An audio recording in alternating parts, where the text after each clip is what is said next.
7시. 네. 저녁 7시부터 시작이 되고요. 금요일은 이제 공식적으로 강의가 없는 공강이고 밤 10시까지 수업이 이루어지는 형태입니다. 이제 다만 월요일부터 목요일까지 학년별로 학기별로 수업 열리는 형태가 조금씩 다 다르기 때문에 요거는 조금 상황에 따라서 좀 다를 수 있다라고 말씀드릴 수 있을 것 같고, 아무래도 학점을 채우려면은 1학년 때 편성된 과목, 2학년 때 편성된 과목 이 양도 다르고 할애해야 될 시간도 다르기 때문에 1학년은 좀 많은 편이고 올라갈수록 많이 들으시면 좀 더 여유로워진다, 이렇게 설명을 간단하게 드릴 수 있을 것 같습니다. 중앙대학교는 평일에는 오후 7시부터 오후 10시까지 진행이 되고요. 주말에는 오전 9시부터 오후 8시까지 거의 풀타임으로 이루어집니다. 저희 중앙대학교 같은 경우에는 재직 의무가 필수이기 때문에 주말에 수업을 몰아서 들으시는 분들이 대다수라서 거의 평일에는 웬만해서 안 오시고 주말에 거의 하루 종일 몰아서 수업을 듣는 분들이 대다수이십니다. 저희 경희대학교는 7시 반부터 시작을 해서 10시까지 그렇게 진행을 하고요. 저희도 토요일날 주말에는 이제 9시부터 길게는 6시까지 이렇게 수업이 있습니다.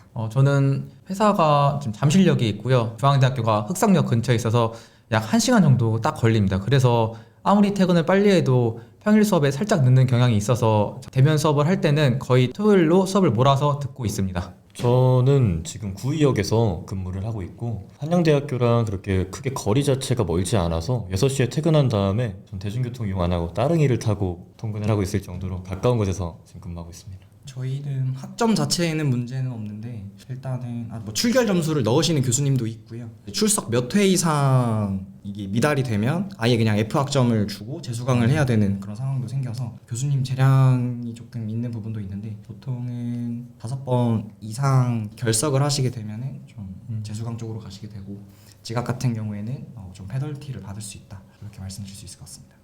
제가 지금까지 수업을 들어왔던 바로는 교수님이 저희 지식경영학부에 대한 특성을 잘 이해하고 계셔서 지각 같은 경우에서는 좀 많이 유연하게 봐주시는 편이십니다. 교수님마다 다르실 수도 있겠지만은 재직자 전형이라는 거에 대해서 많은 교수님들이 이해를 하고 계시고 최대한 공부를 할 수 있게 도와주려고 하시는 교수님들이시기 때문에 지각에 대해서는 크게 페널티가 없지만은 결석만큼은 이제 어떠한 공문이라든지 확실한 증빙이 있어야 인정해 주시는 교수님들이 대다수이십니다. 저희 경희대학교도 마찬가지로 교수님께 미리 조금 늦을 것 같습니다 라고 말만 해도 어느 정도 이해해 주시는 분들이 굉장히 많으시고요. 저도 지각을 한번 해본 적이 있는데 사실 3번까지는 괜찮다고 하고 그때부터 이제 결석으로 들어가는 거라서 성적에 좀 문제가 생기겠지만 저희 수업이 애초에 7시 반부터 시작을 하는 경우도 있고 똑같은 시간에 똑같이 참석을 하는 거기 때문에 지각을 하게 되면 어느 정도는 리스크를 조금 안고 가는 형식이라고 좀 볼 수 있을 것 같습니다.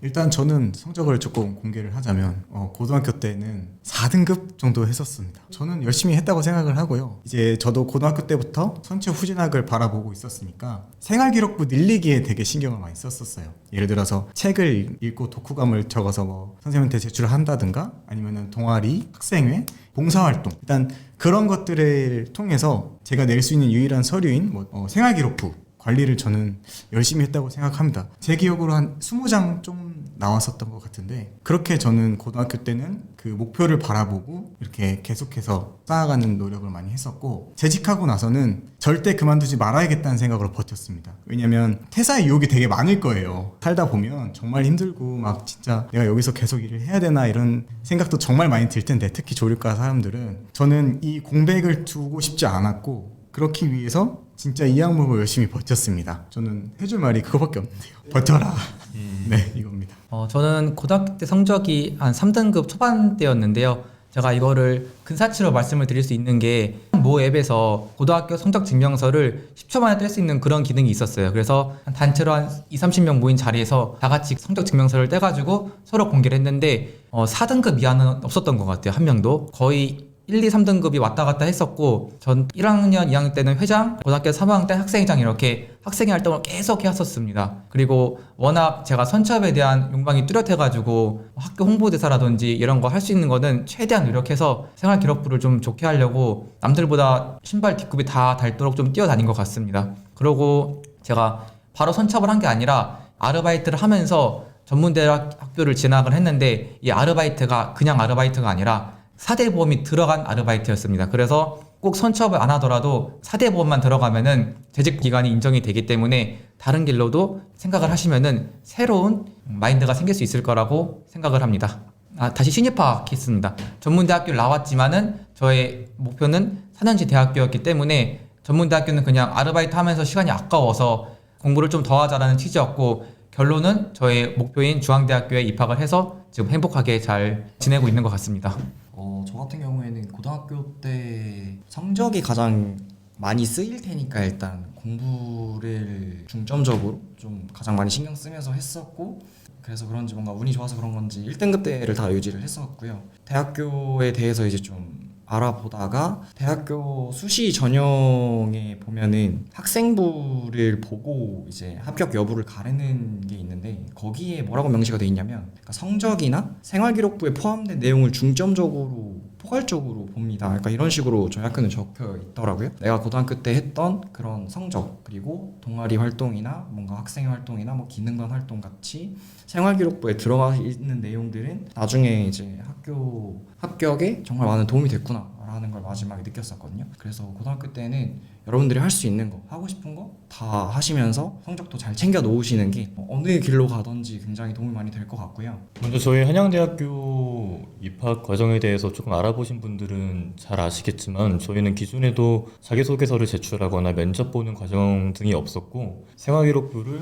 종합적으로 판단하는 과정만을 저희가 가지고 있었기 때문에 직무 중에 저희 한양대학교에 입학하기 위해서 특별하게 한 노력들은 없었고요. 고등학교 재학 중에도 저는 최초에는 대학에 진학할 목적 없이 일단은 회사 생활을 하는 게 목적이었기 때문에 특별하게 내신 성적 같은 것들을 관리하지는 않았었어요. 그래서 저희 한양대학교에 입학하려면은 내신 성적을 뭐 꼭 잘 받아야 된다 라는 내용이 또 아니라는 반증이 될 수 있는 게, 제가 저희 학교 홍보 동아리 햇달이라는 동아리에서 같이 함께하고 있으면서 여러 학생 친구들의 생활기록부를 같이 종합해서 뭐 보고 저희끼리 분석을 해본 적이 있었어요. 근데 여러분들도 지금 취업을 3학년 2학기 때나 이렇게 나가는지는 제가 잘 모르고 있기는 한데, 저희 같은 경우에는 3학년 때 취업을 하게 되면은 학교 생활에 대한 수업이나 내신 성적들을 관리할 수가 없어서 3학년 2학기 때 성적이 뭐 F, 뭐 7등급, 9등급 이렇게 받는 친구들이 정말 많았었어요. 성적이 잘 안 나왔다고 학부에 입학하지 못했었던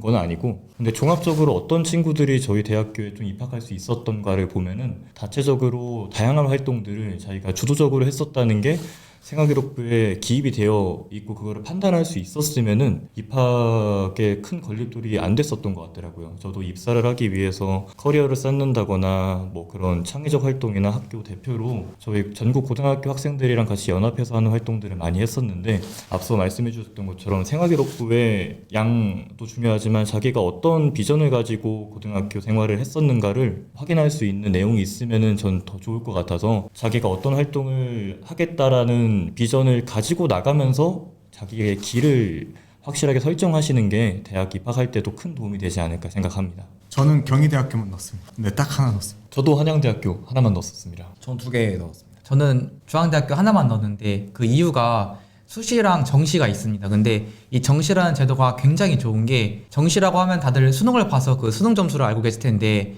정시가 그게 아니라 특성화 고등학교는 정시도 내신 점수입니다. 그래서 이 정시라는 제도를 좀 잘 이용하면은 수시를 지원해서 수시를 합격을 하면은 정시에 지원을 못 합니다. 그래서 정시 때 지원을 하면은 수시보다 경쟁률이 낮기 때문에 이러한 제도를 이용하면은 아까 말했던 성적이 조금 낮으신 분들도 좋은 학교에 합격할 수 있다는 제가 팁을 좀 드리고 싶습니다.